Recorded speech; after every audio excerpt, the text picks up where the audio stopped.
Goldbacks are nothing but a gimmick, okay?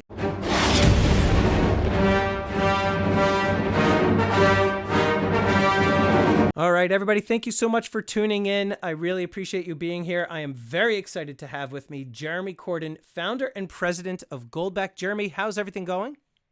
I think things are going great over here. Awesome. So, you and I recently got in touch with one another. We were discussing Goldbacks, and you were very, very kind to send me a care package of a decent variety, I should say. And you and I actually talked on the phone, and I dropped a video just yesterday, and it got a lot of interest. And so I figured this would be a great opportunity for you and I to talk about, why you started this company and the process in which these are made. But I also got a lot of questions from the viewers that I wanted to ask you. So I hope you're ready.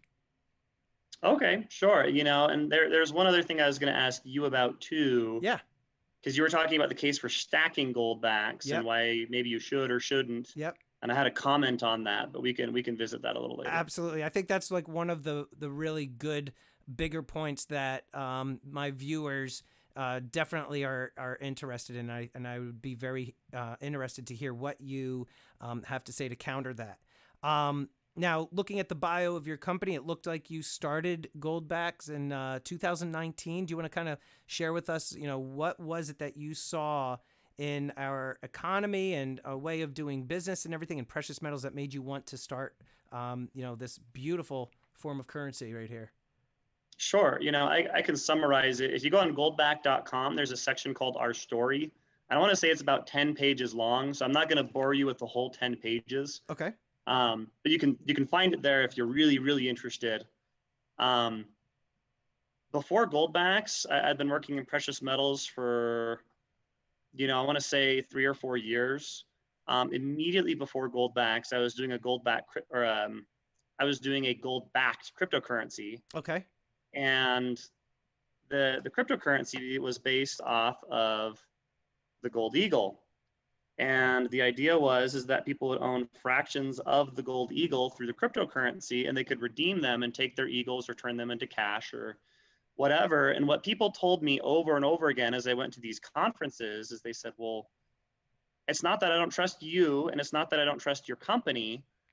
It's not that I don't trust cryptocurrency. I don't trust the government. Right. And, if your crypto takes off, if it really takes off, your gold-backed crypto, the government's going to roll into your vault with a tank, and they're going to, arrest all of you. And, all my crypto, look, they say this to me. Oh, and, I know. I heard it 100 times over. It's like, they're going to take all the gold that backs the crypto, and then the crypto will be worthless. And, it was really kind of hard to make a good rebuttal to that. And, Right. The comment was, if you don't hold it, you don't own it. Yeah. So that's why we don't want your cryptocurrency. What I was trying to accomplish with my cryptocurrency is I wanted to make gold money. I wanted people to spend and use gold, and you can't, this isn't an easy to spend piece of gold. Not at all. This is $1,800-$1,900, whatever it is today. And, how many $1,800-$1,900 transactions are you really doing? Right. It's just, and that's always been a challenge with gold, by the way. Even going back, if you go 100 years ago or 2,000 years ago, you didn't use gold to buy small things. You used copper pennies. You used the, bronze chit. It's the widow's mite.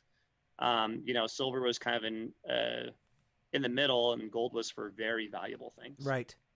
Right. So you saw the need for. Well, sure. I actually have this in my wallet. So I went to one of these conferences with my cryptocurrency. I realized I didn't really answer your question. No, that's okay. And I found a manufacturing company, and this is the kind of stuff that they made. Okay. This one is very old. It's actually kind of the first Goldback because it's the first one I bought.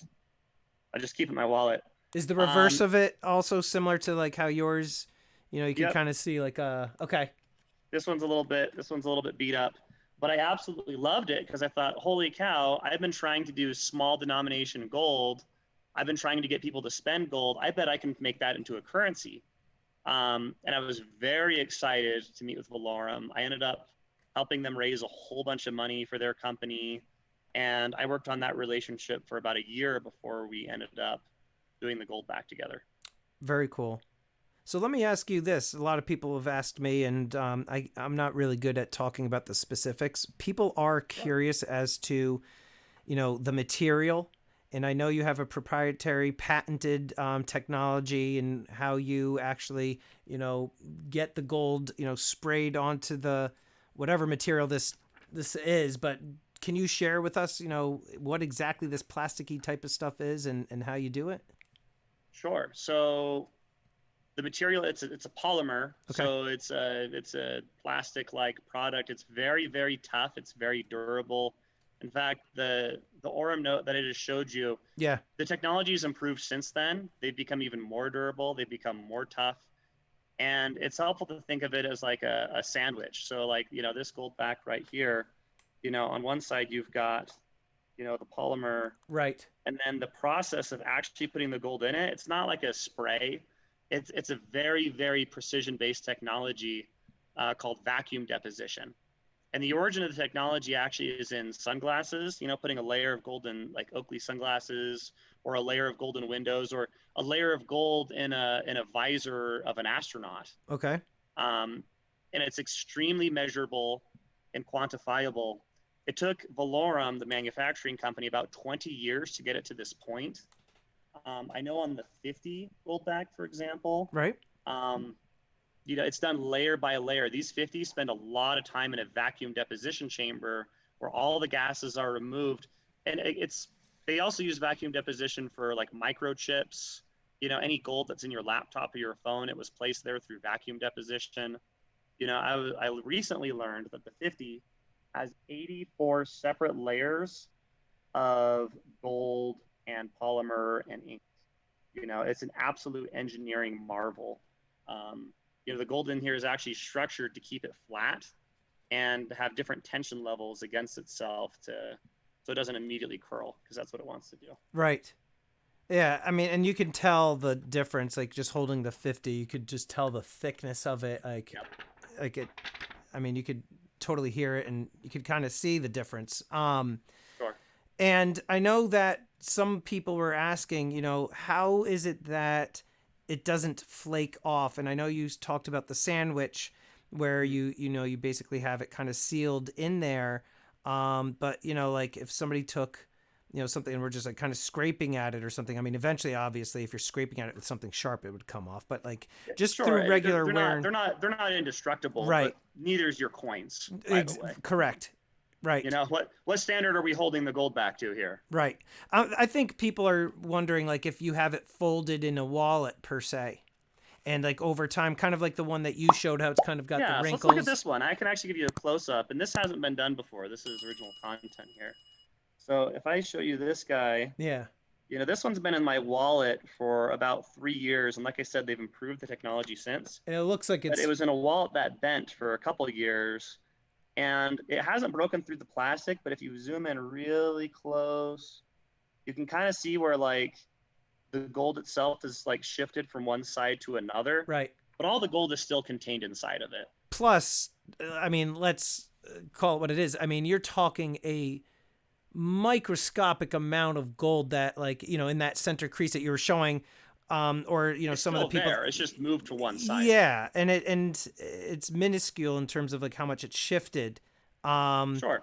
So let me ask you some of the hard pointed questions. Actually, some of them Please are do. a little bit more challenging for your There's nothing that position. you can ask me that I haven't been addressed with in a very pointed way somewhere at some time. That's okay. All right, so then let's just come right at it then. I did have a couple of people comment, and they said that Goldbacks are nothing but a gimmick.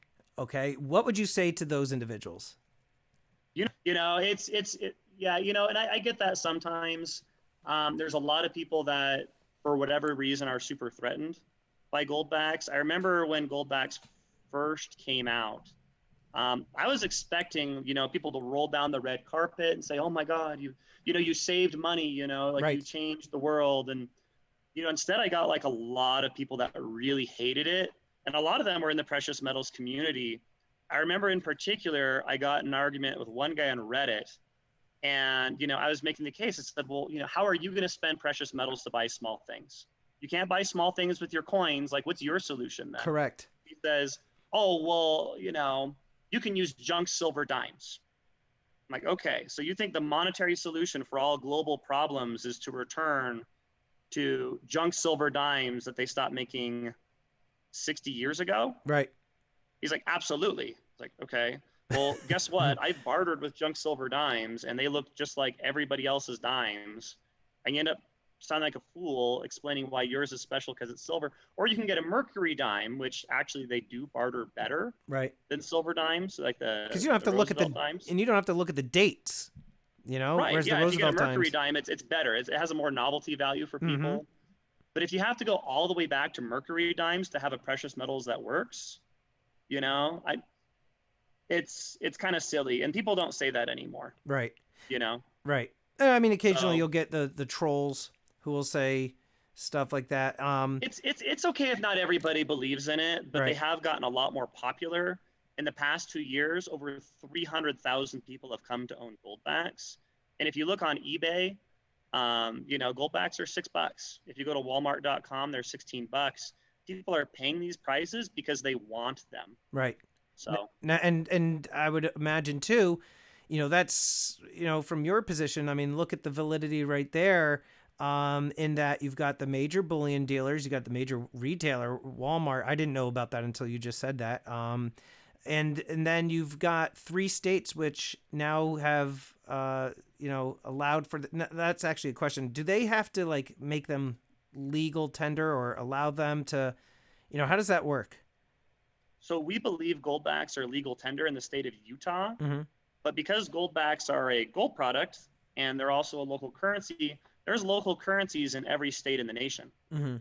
So if it's a gold product and a local currency, and that's really what the Goldbacks are supposed to be, we don't need to get special permission from the state to do a Goldback. We could theoretically do a Goldback in any state, Right. unless there's a ban on them. But we're avoiding states that have sales taxes on precious metals just because that seems a little self-defeating. But there's only Right. 11 of those. Right. Yeah, that would obviously make the cost of the transactions just increase that much more because now you've got the sales tax on Right. the Goldbacks themselves plus the sales tax on the transaction. That makes sense. And then the whole thing too with currency is like it's only worth something based on the people's belief in it, right? Like the dollar has value because it's what the nation kind of believes in. And it's interesting to me when people who are into precious metals would say that, something like this is like a gimmick when, they're into precious metals. They see the value of gold and it's, a form of currency. Okay. Let me ask you this. Some people don't necessarily know where these can be accepted. Well, let me have you pause right there. Sure. Make sure to stay tuned for parts 2 and 3 of this interview with CEO Jeremy Corden of Goldback, where I ask him a lot of the tough questions from you, the viewer. And I would like to quickly thank these elite channel supporters. And if you haven't already become a channel member, please check out the awesome perks and join today. With that, this is Empire Precious Metals. Until next time, long live the Empire.